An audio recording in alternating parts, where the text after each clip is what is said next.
திருச்சிற்றம்பலம். ஸ்ரீமத் கச்சியப்ப சிவாச்சாரிய சுவாமிகள் அருளிய கந்தபுராணம் பாகம் 83 அசுரகாண்டம் மகாகாளர் வரு படலம். அசுரகாண்டத்தில் 36வது படலமாக மகாகாளர் வரு படலம் அமைந்திருக்கின்றது. இந்திராணி அபயம் இடுகின்றாள், ஓலம் இடுகின்றாள், மகாசாஸ்தாவை நோக்கி அபயம் இடுகின்றாள்.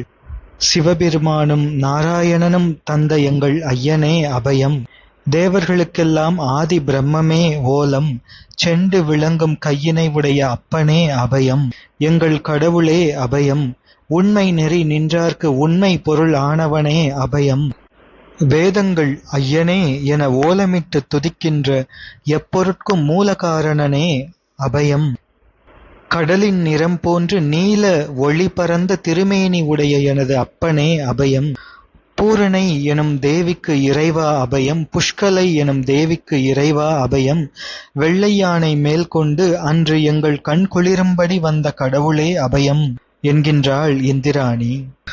இந்திராணி மகாசாஸ்தாவை நோக்கி இவ்வாறு அபயமிட மகாசாஸ்தாவின் சேனாதிபதியான வீர மாகாளர் விரைந்து வருகின்றார், வேகமோடு வருகின்றார். எத்தகைய கொடுமை புரிபவர்களுக்கும் கொடியவரான வீரமாகாளர் என்ற பெயருடைய காவல் தெய்வம் அங்கே வருகின்றார். வீரமாகாள தேவர் மகாசாஸ்தாவின் அருளின் வண்ணம் அவரிடம் சேனை தலைவராக இருப்பவர். தேவர்களினுடைய மேலான சபைகள் யாவும் வியந்து பாராட்டும்படியான வீரன், திருமாலும் பிரம்மரும் புகழும்படி இருக்கின்ற வீரர், சிவபெருமானின் நாமமாகிய வீரமாகாளன் என்ற நாமத்தை கொண்டவர், யமனுக்கும் யமன் போன்றவர். 2 சந்திரப் பிறைகள் கடைவாயில் வளைந்து நிற்பது போன்று ஒளியுடைய பற்களை உடையவர், மின்னல் போன்று வாளை சுழற்றுகின்ற கையை உடையவர், இடியேற்றின் ஓசை போல ஆரவாரிக்கும் ஓசை உடையவர். அவர் அந்த வீர மாகாளர் விரைவாக வந்து கடும் வார்த்தைகளால், அடியே அஜமுகி, இந்திராணியை களவாண்டு எங்கே போகின்றாய், நில் என கூறி வேகமாக வந்தருளுகின்றார். அங்கே வந்த வீர மாகாள தேவர் ஓலமிட்டு அழுகின்ற இந்திராணியை நோக்கி, அம்மா நீ அழாதே, நீ வாழ்வு பெறுகின்றாய், அஜமுகி எனும் கொடியவளுக்கு சிறிது கூட பயப்படாதே, இந்த இடத்தில் உன்னை தீண்டிய அஜமுகியின் கையை நான் வெட்டி அவளிடமிருந்து உன்னை விடுவிப்பேன், இதனை நீ காண்பாயாக என்று கூறி அருளினார் வீர மாகாள தேவர். அதை கேட்டவுடன் இந்திராணி தான் கொண்ட பெரிய இடரிலிருந்து சிறிது நீங்கிக் கொண்டு தனது உயிர் தெளிவு பெற்றாள். ஆனால் அஜமுகி உரப்பிக் கொண்டு வந்த வீர மாகாளனை கண்டாள். அஜமுகி வீர மாகாளரை கண்டு, மூவர்களும் தேவர்களும் தேவ உலக முதல்வனான இந்திரனும் திக்பாலகர்களும் எனக்கு முன்பு நேராக நிற்க மாட்டார்கள், அப்படி இருக்க இவ்விடத்து வந்து என்னை அடியே கள்ளி என்று இகழ்ந்து பேசி கோபித்துக் கொண்டு வருகின்றாயே, நீ தேவர் கூட்டத்தில் உள்ள ஒருவனா என்று கேட்கின்றாள் அஜமுகி. தன் உதட்டை கடித்துக்கொண்டு பற்களின் நிறைகளை கரகர என நெருமி சத்தமிட்டு, இவனை நான் முறித்து உண்டு எனது கோபம் தீர்ப்பேன் என்று அஜமுகி நிற்கின்றாள். வீர மாகாளர் சொல்கின்றார், தனியாக இருக்கும் இந்திராணியை களவு கொண்டு பிடித்து கொண்டு செல்கின்றாய், அஜமுகி நான் சொல்வதை கேள், இந்திராணியை இப்பொழுதே விட்டு விடுவாயாக, அப்படியென்றால் உனது குற்றத்தை நான் பொறுப்பேன், உன்னை கொல்லவும் மாட்டேன் என்கின்றார் வீர மாகாளர். இந்த வார்த்தையை கேட்டு அஜமுகி கோபம் கொண்டாள். வீர மாகாளரை நோக்கி, நீயா இந்த வார்த்தை சொன்னாய்? இந்திராணியை காவல் காக்கும் இந்த கடமையை உன்னிடம் தந்தவர் யார்? அவர் யாரென்று எனக்கு தெரியாதே, சொல் என்று கேட்கின்றாள். அதை கேட்டு வீர மாகாளர் கூறுகின்றார், ஸ்வர்க்கம், மத்தியம், பாதாளம் என்று 3 உலகங்களையும் யாதொரு தீங்கும் உறாது மேலான இன்ப நிலை அடையும்படி காப்பவர், கரிய மேகங்கள் அழகுடன் ஒளி விளங்கினால் போன்று கரிய நிறமுடைய மேனி உடையவர், தெய்வத்தன்மை பொருந்திய வெள்ளை யானையை உடையவருமாகிய மகா சாஸ்தா என்ற ஐயனார், அவரே இந்திராணியை காவல் காக்கும் இந்தச் செயலை என்னை செய்ய வைத்தவர் என்று வீர மாகாளர் கூறுகின்றார். ஆனால் வீர மாகாளர் சொன்ன இந்த வார்த்தைகள் இந்திரனுக்கும் சிவபெருமானுக்கும் விஷ்ணு பெருமானுக்கும் ஐயனாருக்கும் பொதுவான ஒரு வார்த்தையாகி நிற்கவே, ஐயனாருக்கும் இந்திரனுக்கும் நிறத்தால் ஒற்றுமை உண்டு, வாகனத்தாலும் ஒற்றுமை உண்டு. எனவே வீரமாகாளர் ஐயன் என்று குறிப்பிட்ட போது அது இந்திரன் போலும் என்று அஜமுகி நினைத்து கொண்டாள். எனவே வீரமாகாளர் அவர் இந்திரனுடைய ஆள் என்று அஜமுகி நினைத்தாள். நீ இந்திரனுடைய ஏவலாளனா? நீ எவ்வாறு என்னை தடுக்க முடியும்? உன் உயிரை நான் சிதைப்பேன் என்று தன் சிவந்த கையில் உள்ள சூலத்தை கழற்றி எறிந்தாள். வீரமாகாளர் மீது எறிந்தாள் அஜமுகி. அந்த சூலப்படை தன் நெஞ்சிற்கு அருகாக வருவதை வீரமாகாளர் கண்டு தன்னுடைய வாளால் அந்த சூலப்படையை 2 துண்டாகும்படி வெட்டி அருளினார். முன்பொரு முறை வீரபத்திர கடவுள் அக்னியை வாளால் வெட்டிய அதே தன்மை போன்று வீரமாகாளர் அந்த சூலப்படையை வெட்டி அருளினார். அதை பார்த்து கோபம் கொண்டாள் அஜமுகி. தன் தோழி துன்முகியின் கையில் இருக்கின்ற சூலத்தை எடுத்து அதனை சுழற்றி ஆரவாரம் செய்தாள். இந்திராணியை துன்முகியின் கையிலே பிடித்து கொள்ளும்படி கொடுத்துவிட்டு சூலத்தை நீட்டியபடி வீரமாகாள தேவர் மேல் செல்கின்றாள் அஜமுகி. அந்த சூலத்தையும் வீரமாகாளர் வெட்டி 2ஆக்கி விடுகின்றார். அஜமுகி அந்த இடத்தில் இருக்கின்ற பெரிய மலை ஒன்றை பிடுங்கி கையில் ஏந்தி வீரமாகாள தேவர் மேல் அந்த மலையை எறிகின்றாள். அந்த மலையையும் வீரமாகாளர் தனது கை வாளினால் வெட்டினார். அவர் வாளும் ஒடிந்தது, அந்த மலையும் பொடிந்தது. உடனே அஜமுகி இரைச்சலோடு வீரமாகாளரை நோக்கி உடனே இங்கிருந்து ஓடிவிடு என்று கூறுகின்றாள். வீரமாகாளர் கூறுகின்றார், அஜமுகி, உன் சூலப்படையை வாளினால் வெட்டி வீழ்த்திய என்னால் உன்னையும் வெட்டி கொன்றிருக்க முடியும். ஆனால் நீ ஒரு பெண், ஒரு பெண்ணினை கொல்லுவது பழியாகும் என விட்டிருந்தே. இதை எல்லாவற்றையும் உணர்ந்து கொண்டு இந்திராணியை விட்டுவிட்டு நீ போவாயாக, அல்லது உனது கையை நீ இழக்கப் போகின்றாய் என்று கூறுகின்றார். வீரமாகாளர் வாள் இல்லாமல் நிற்கின்றார். எனவே அவரோடு போர் செய்வது முறையாகாது, அதோடு இவரை வெல்வது அரிது. எனவே இந்திராணியை பிடித்து கொண்டு செல்வதுதான் சரியான செயல் இப்பொழுது என்று எண்ணி துன்முகி பக்கம் திரும்புகின்றாள் அஜமுகி. துன்முகி பிடித்து கொண்டிருந்த இந்திராணியை தான் தூக்கி கொண்டு விரைவாக செல்கின்றாள் அஜமுகி. அதனை ஐயனார் பகவானின் சேனை தலைவர் மகாசாஸ்தாவின் சேனாதிபதி வீரமாகாளர் பார்த்து, அஜமுகி ஓடுகின்றாயா, நில் என்று உரப்பிக்கொண்டே பின் தொடர்ந்து வந்து தன்னுடைய இடுப்பிலே இருக்கும் வாளினை உருவி எடுத்து அஜமுகியின் தலையின் மயிரினை தனது சிவந்த கையால் பற்றி பிடித்து இழுத்து இந்திராணி தேவியை தீண்டிய அஜமுகியின் கையினை வெட்டினார். தேவர்கள் அது கண்டு மகிழ்ச்சியால் துள்ளினார்கள். அஜமுகி கையில் இருந்த இந்திராணியை அருளான உள்ளப்பாங்குடன் வீரமாகாள தேவர் விடுதலை செய்தார். பின்னர் அசுர பெண்ணான அஜமுகியை தனது திருப்பாதத்தால் இடி விழுந்தது போல உருட்டி உதைத்து தள்ளினார். அஜமுகி வீழ்ந்தாள். ஆ என்று வீறிட்டு கத்தி விழுந்தாள். அஜமுகியின் தோழியான துன்முகியின் கையையும் வீரமாகாள தேவர் துண்டித்தார். நீயும் குற்றமற்ற இந்திராணியின் கையை தீண்டினாய் என்று துன்முகியின் கையையும் வெட்டினார் வீரமாகாள தேவர்.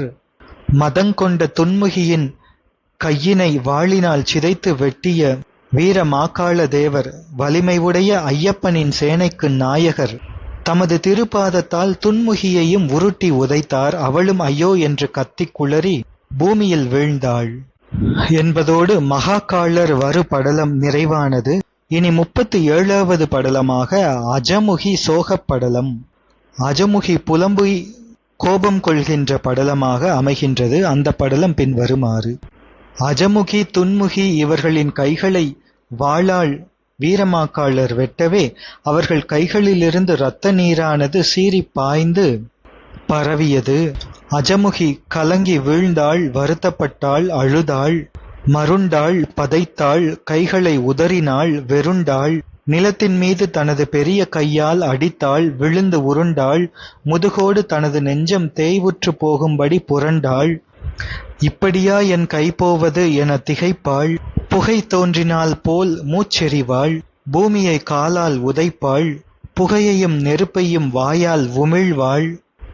என்று கத்துவாள். இடியேறு விழுந்தாள் ஒப்ப விம்மி வீறிட்டு அழுவாள், சினப்பாள், கண்ணில் நெருப்பு தோன்ற பார்ப்பாள், பகையாக போர் முனையில் வந்த எவ்வீரனையும் சங்கரிக்கும் வீரமாகாள தேவரின் செயல் குறித்து ஆச்சரியப்படுவாள், உடல் வேர்வை கொள்வாள், வெட்கப்படுவாள்.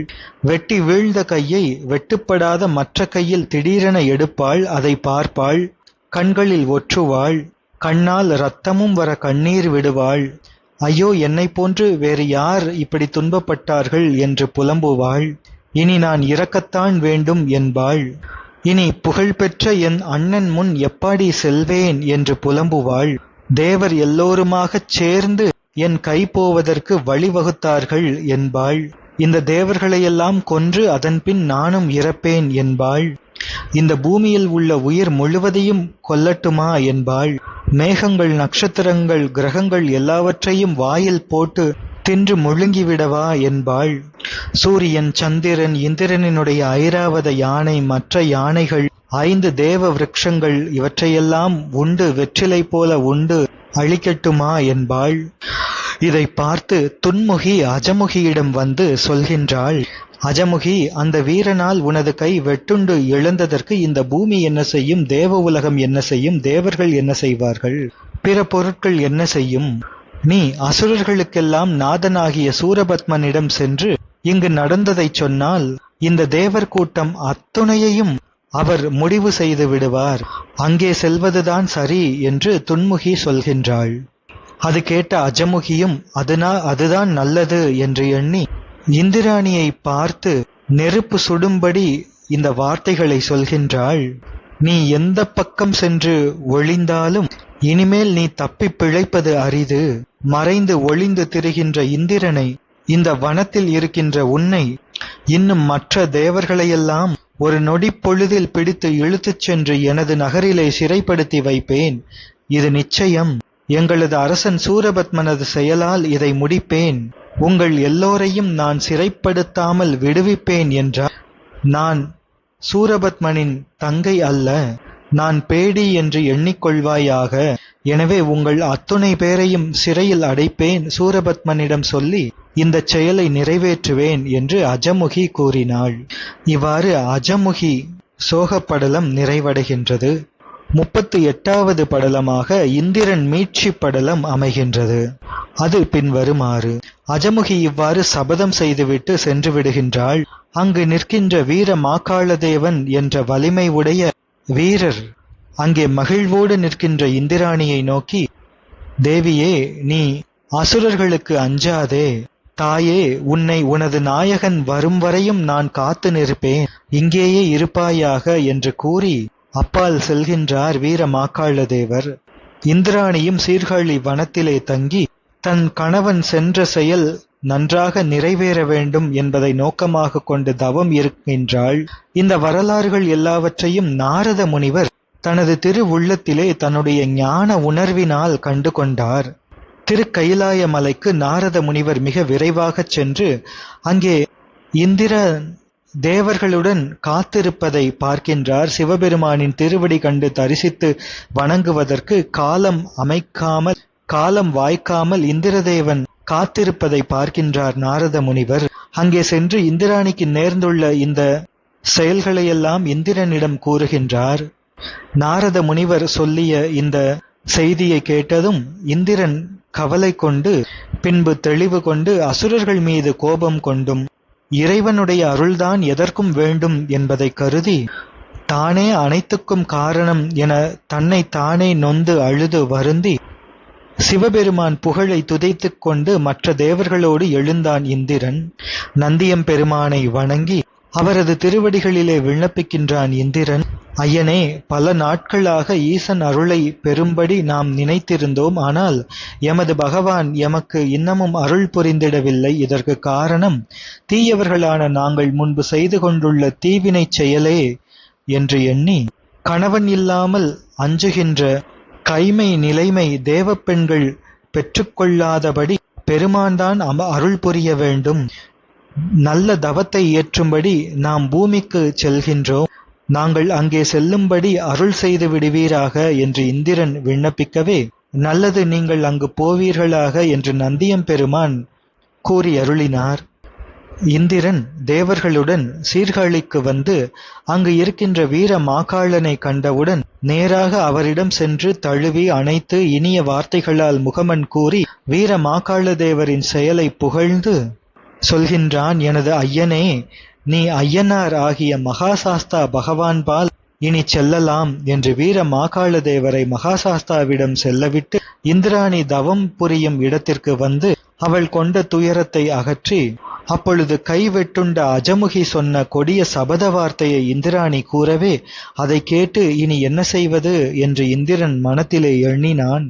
உடனே இந்திரன் இந்திராணியையும் மற்ற தேவர்களையும் அழைத்து கொண்டு மேருமலைக்கு பக்கமாக சென்று மறைவாக அங்கே ஒளிந்திருக்கின்றான். இவ்வாறு இந்திரன் மீட்சி படலம் நிறைவடைந்தது. தொடர்ந்து சூரன் அரசிருக்கை படலம் என்பதனை சிந்திப்போம். திருச்சிற்றம்பலம்.